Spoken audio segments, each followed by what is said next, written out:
नमस्कार. आपल्या डोक्यात एक छान आयडिया आहे, पण तिला एका जबरदस्त अविस्मरणीय लेसनमध्ये बदलायचं कसं? तर आज आपण नेमकं हेच बघणार आहोत की एक प्रभावी पाठ योजना म्हणजेच एक लेसन प्लॅन कसा तयार करायचा. चला तर मग सुरू करूया. हा प्रश्न खरं तर प्रत्येक शिक्षकाला कधी ना कधी पडतोच. आपल्याकडे एक उत्तम कल्पना असते, पण ती विद्यार्थ्यांपर्यंत नेमकी पोहोचवायची कशी? अशी कशी पोहोचवायची की ती त्यांच्या मनात कायमची घर करून राहील? तर आज आपण याच प्रश्नाचं उत्तर शोधणार आहोत.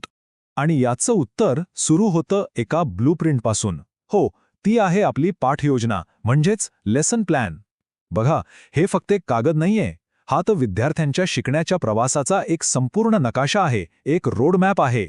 तर आज आपण या प्रवासात 5 महत्त्वाचे टप्पे पाहणार आहोत. पहिला, शिक्षकाची ब्लूप्रिंट. दुसरा, उद्दिष्टे, ध्येय आणि त्यासाठी लागणारी साधने. तिसरा, विद्यार्थ्यांमध्ये उत्सुकता कशी निर्माण करायची. चौथा, मुख्य पाठाचं सादरीकरण. आणि पाचवा, सगळ्यात महत्त्वाचं, उजळणी आणि पुनरावलोकन. तर ही शिक्षकाची ब्लूप्रिंट म्हणजे काय? सोप्या भाषेत सांगायचं तर आपला जो 35-40 मिनिटांचा क्लास असतो ना, त्याचा हा एक पक्का रोडमॅप आहे. हे नियोजन आपल्याला भरकटू देत नाही. आणि सगळ्यात भारी म्हणजे आपला प्रत्येक मिनिट अगदी योग्य कामासाठी वापरला जातो. आपल्याला काय आणि कसं शिकवायचं आहे याची एक 100% स्पष्टता मिळते. ओके, तर आता वळूया तयारीच्या टप्प्याकडे. म्हणजे वर्गात जाण्याआधी काय करायचं, कोणतंही काम सुरू करण्यापूर्वी आपली ध्येय काय आहेत आणि ती पूर्ण करण्यासाठी आपल्याकडे कोणती हत्यारं म्हणजे कोणती साधनं आहेत हे माहीत असणं खूप गरजेचं आहे.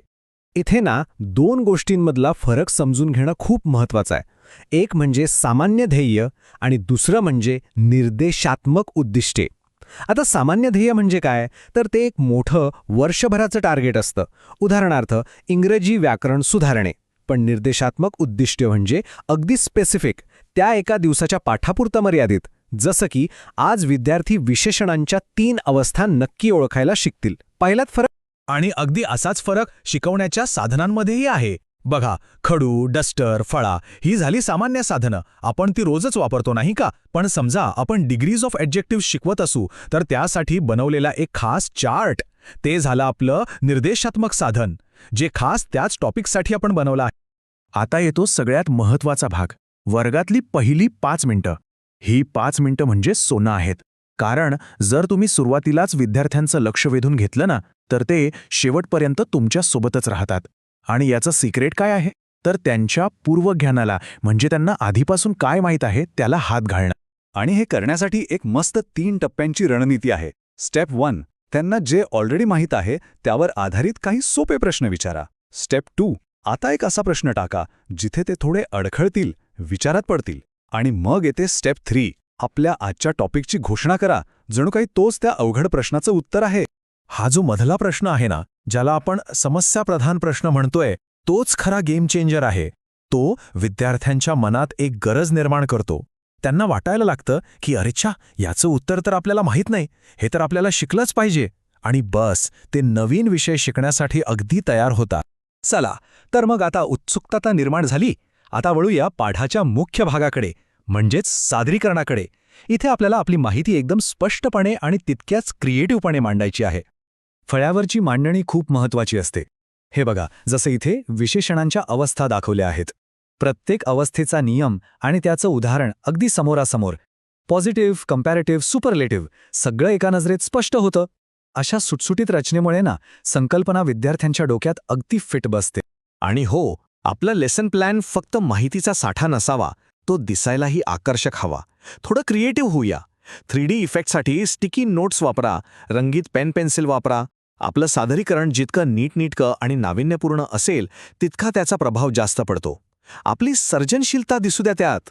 ओके, तर आपण शिकवून झालं. पण काम इथेच संपत नाही. आता येतो शेवटचा पण अत्यंत महत्त्वाचा टप्पा. आपण जे शिकवलं ते विद्यार्थ्यांपर्यंत पोचलंय का हे तपासणं आणि त्या ज्ञानाला वर्गाच्या बाहेरच्या जगाशी जोडणं. यालाच आपण उजळणी किंवा रिकॅपिच्युलेशन म्हणतो. आणि यासाठी काही खूप सोप्या पद्धती आहेत. तुम्ही विषयाबद्दल थेट प्रश्न विचारू शकता, रिकाम्या जागा भरायला देऊ शकता किंवा अगदी 2 मिनिटात होणारी एक चूक की बरोबर क्विज घेऊ शकता. यातून आपल्याला लगेच कळतं की मुलांना विषय किती समजला आहे. आणि आता गृहपाठाबद्दल एक मोलाचा सल्ला. गृहपाठ म्हणजे फक्त रटाळ प्रश्नोत्तरं नकोत, तो सर्जनशील असायला हवा. असा गृहपाठ द्या जो विद्यार्थ्यांना विचार करायला लावेल. जो त्यांना काहीतरी नवीन करून बघायला प्रवृत्त करेल. पारंपरिक पद्धतीच्या पलीकडे जाऊन विचार करा. आणि हो, एक गोष्ट लक्षात ठेवायची, वेळ. कोणत्याही एका विषयाचा गृहपाठ करायला विद्यार्थ्यांना 15 ते 30 मिनिटांपेक्षा जास्त वेळ लागता कामा नये. तो कमी वेळात होणारा पण प्रभावी असावा. तर मग आज आपण जे काही पाहिलं त्यावर एक विचार करूया. आपल्या पुढच्या लेसन प्लॅनमध्ये असा कोणता एक क्रिएटिव्ह, एक सर्जनशील घटक आपण जोडू शकतो ज्यामुळे तो पाठ अविस्मरणीय बनेल, यावर नक्की विचार करा.